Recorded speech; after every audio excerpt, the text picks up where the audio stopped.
Listen to Andrew Tate and Candace Owen interview. Enjoy. I'm not particularly political. I didn't consider myself particularly political, but it looks like I'm kind of ending up there. And like I said, I'm a realist, which puts me on the conservative side, and I'm not stupid. And I understand very well about the world and propaganda and what they're trying to do to us. So you end up being a conservative by default. But you're a real person if you have flaws.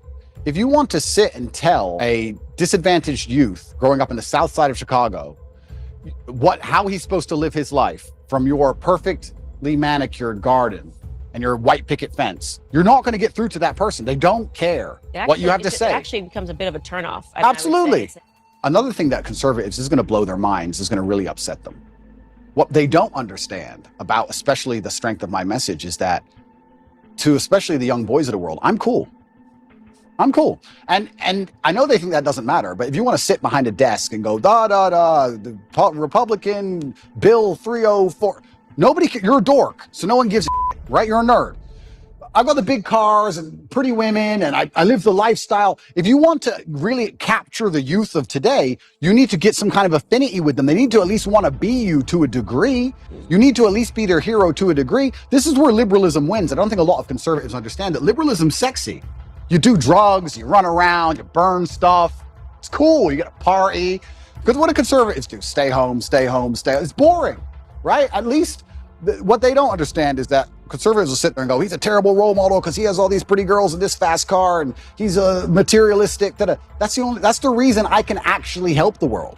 That's the reason young boys will listen to me. You said it yourself, 14, 15-year-old boys, they'll look at my life and go, okay, I want to listen to this guy. They don't want to listen to me if I sit behind a desk and read Republican Bill 308. I don't read that crap. I don't know.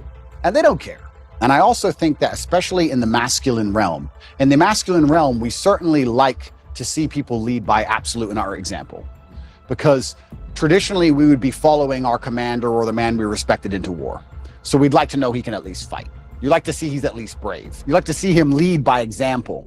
And I think especially if conservatives want to win the culture war, then they need to lead by example. If you're going to be a conservative preacher and you want to tell men about how they should live their lives, you should be as strong as possible. You should look in shape. You should be big. You should show you're motivated, you're disciplined.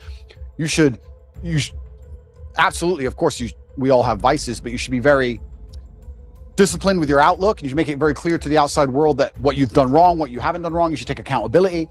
I think you need to lead by example. I don't think you can preach to men. I don't think you can preach to young boys. I think that's the reason why they don't do so well in school in general. I don't think that's the reason why they're disenfranchised. I think you need to just lead by example and let them follow. And I feel like I'm kind of doing that by just standing up and saying, no, this is who I am and I'm unapologetic for it. And this is what I've done. And this is what I intend on doing. And I'm going to try and save the world.